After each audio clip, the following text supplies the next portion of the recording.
ஒகேனக்கல் காவிரி ஆற்றில் நீர்வரத்து 32,000 கன அடியாக அதிகரிப்பு. அருவியில் குளிக்க விதிக்கப்பட்ட தடை 2வது நாளாக நீட்டிப்பு.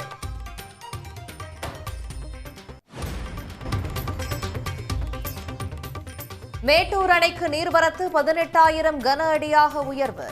டெல்டா பாசனத்திற்காக 20,000 கன அடி நீர் திறப்பு.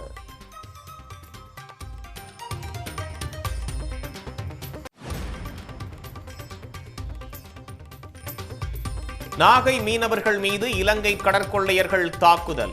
மீன்பிடி வலைகள், தளவாட பொருட்கள் உள்ளிட்ட பொருட்களை பறித்துச் சென்றதாக புகார்.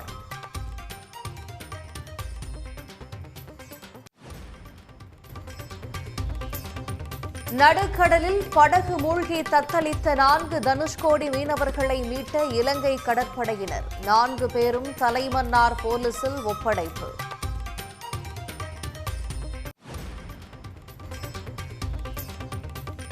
போதைப்பொருள் வழக்கில் நடிகர் கிருஷ்ணாவிடம் தீவிர விசாரணை.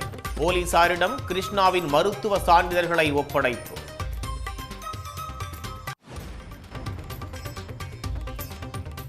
கேரள மாநிலம் இடுக்கி மாவட்டத்தில் காட்டாற்று வெள்ளத்தில் சுற்றுலா பயணிகளுடன் சிக்கிய ஜீப்.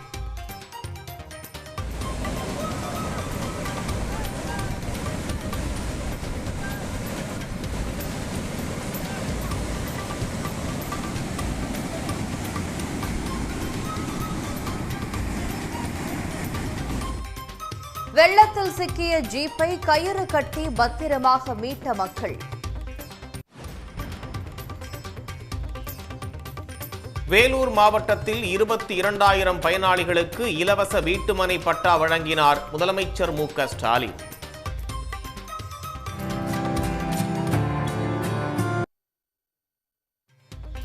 ஜோலார்பேட்டையில் இன்று 1 லட்சம் பேருக்கு நலத்திட்ட உதவிகளை வழங்குகிறார்.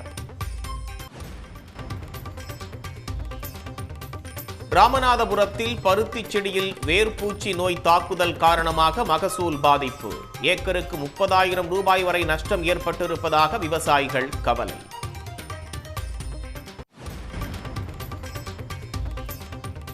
கோவில்பட்டியில் ரயிலில் ஏற முயன்றவர் நடைமேடைக்கும் ரயிலுக்கும் இடையில் சிக்கியதால் பரபரப்பு. நடைமேடையை உடைத்து நீண்ட போராட்டத்திற்கு பின் மீட்பு.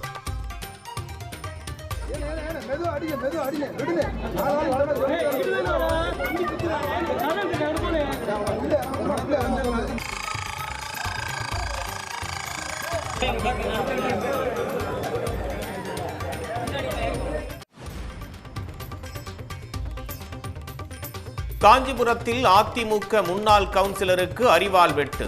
தேர்தல் முன்பகை காரணமாக அதிமுகவைச் சேர்ந்த நிர்வாகியை வெட்டியதாக விசாரணையில் தகவல்.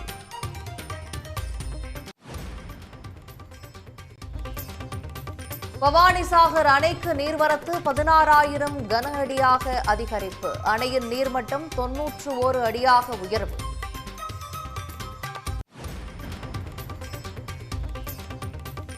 பொள்ளாச்சி சுற்றுவட்டார பகுதிகளில் விடிய விடிய கொட்டிய கனமழை. தொடர் மழையால் வால்பாறையில் இன்று பள்ளிகளுக்கு விடுமுறை.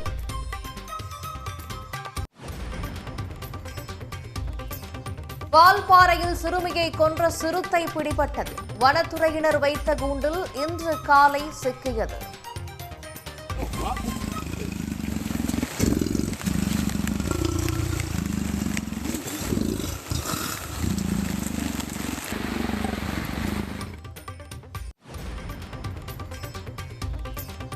சென்னை கிண்டியில் 2 லாரிகள் நேருக்கு நேர் மோதி விபத்து. லாரியிலிருந்து வெளியேறிய ஆயில் சாலையில் பரவியதால் வாகன ஓட்டிகள் பாதிப்பு.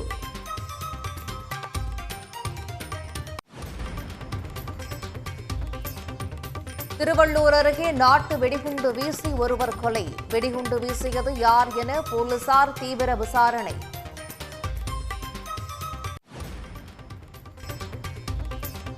ஸ்ரீவில்லிபுத்தூர் பெரிய மாரியம்மன் கோயில் அர்ச்சகர்களின் ஆபாச நடனம் வெளியாகி சர்ச்சை. கோயில் வளாகத்தில் பெண் பக்தரோடு விபூதி அடித்து விளையாடிய காட்சிகளால் பக்தர்கள் அதிருப்தி.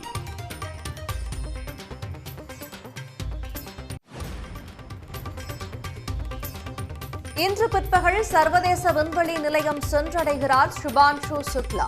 சர்வதேச விண்வெளி நிலையத்திற்கு செல்லும் முதல் இந்திய விண்வெளி வீரர் என்ற வரலாறு படைக்கிறார்.